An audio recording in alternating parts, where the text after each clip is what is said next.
This video proves that Quran is the word of Allah and Islam is the truth. So you can see in this video that this ocean is a sign of the power of Allah.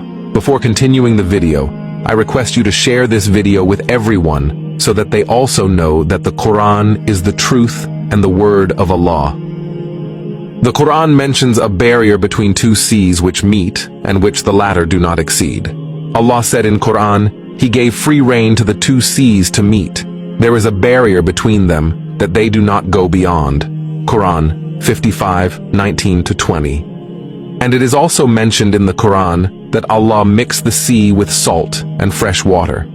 But they do not mix because by the command of Allah there is a barrier between them. There is a wall that makes them appear mixed.